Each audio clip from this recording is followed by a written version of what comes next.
Tidak hanya dari pergerakan harga komoditas, pemirsa, aksi korporasi yang dilakukan oleh saham-saham di sektor energi, terutama subsektor produsen emas juga menarik untuk diperhatikan.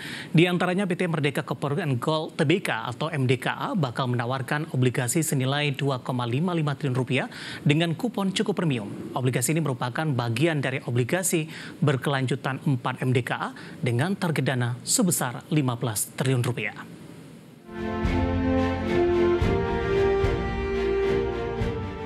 Dikutip dari prospektus PT Merdeka Copper and Gold Tbk atau MDKA menyatakan obligasi berkelanjutan 4 Merdeka Copper Gold tahap 3 tahun 2023 akan ditawarkan ke publik mulai 31 Juli hingga 1 Agustus 2023. Obligasi ini akan ditawarkan tanpa warkat dengan nilai 100% dari jumlah pokok obligasi dan terdiri dari seri A dengan jumlah pokok 1,08 triliun rupiah bertenor 376 hari sejak tanggal emisi.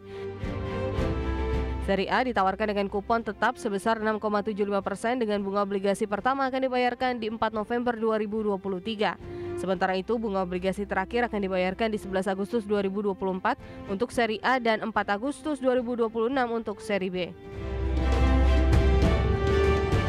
Obligasi berkelanjutan 4 Merdeka Copper Gold tahap 3 tahun 2023 memperoleh peringkat single A+ dari Pevindo. Peringkat ini berlaku mulai 26 September 2022 sampai dengan 1 September 2023. Adapun tanggal pencatatan di Bursa Efek Indonesia akan jatuh di 7 Agustus 2023. Manajemen MDKA menjelaskan 58% dana hasil penawaran obligasi akan digunakan untuk melunasi pokok utang obligasi berkelanjutan 3 MDKA tahap 3 tahun 2022. Seri A sebesar 1,472 triliun rupiah yang akan jatuh tempo di 8 September 2023. 6% akan digunakan untuk melunasi pokok utang obligasi berkelanjutan 1 Merdeka Copper Gold tahap 2 tahun 2020 seri B sebesar 151 miliar rupiah yang akan jatuh tempo di 9 September 2023. Dan sisa sekitar 36% akan dipakai untuk anak usaha sebagai modal kerja. Berbagai sumber IDX Channel.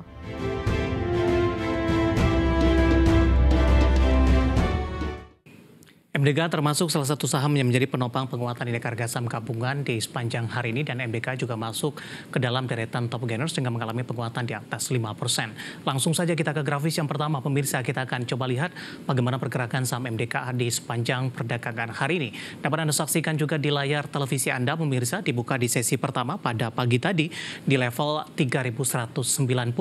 Posisi ini mengalami penguatan jika dibandingkan dengan penutupan di hari sebelumnya di 3.160. Pada pukul 9.20, MDKA menyentuh ke level 3.340 dan tampaknya ini merupakan level tertinggi di sepanjang perdagangan hari ini. Pada pukul 10.30 hingga penutupan perdagangan di sesi pertama, MDKA masih bergerak di zona hijau, tapi penguatannya lebih ke arah terbatas. Dan di pembukaan sesi kedua berada di level 3.330. Sementara saya akan bacakan update beberapa menit jelang penutupan. MDKA masih bergerak di level 3.330 menguat di 5,38%. Level tertinggi hari ini 3.340, level terendah di 3.190. Kita bergeser ke grafis selanjutnya. Pergerakan saham MDKA dalam beberapa bulan terakhir tampaknya lebih cenderung tertekan dan posisi saat ini mencoba untuk bangkit kembali. Di Februari masih bergerak di atas 4.000-an, pemirsa, 4.780, dan posisi yang sama juga di perdagangan Maret hingga April, tapi lebih cenderung tertekan ini. Hingga akhirnya di perdagangan Mei sudah meninggalkan level 4.000-an dan di perdagangan Juni mengalami tekanan yang cukup dalam, bahkan sempat meninggalkan level 3.000-an, tepatnya di 2.910. Sementara di perdagangan Juli, MDKA mencoba untuk bangkit dan sudah menembus kembali di atas level 3.000-an. Nah, bagaimana dari sisi valuasi? Apakah masih menarik atau tidak? Kita bergeser ke grafis selanjutnya. Kita akan coba lihat dari beberapa indikatornya. Dari posisi price to earning ratio-nya sudah cukup tinggi di 425,92 kali, PSR di 6,32 kali, PBV-nya di 5,31 kali, sementara PCFR di minus 93,06 kali. Kombinasi secara fundamental, teknikal, dan juga dari sisi valuasi, dan semoga bisa menjadi salah satu referensi untuk Anda.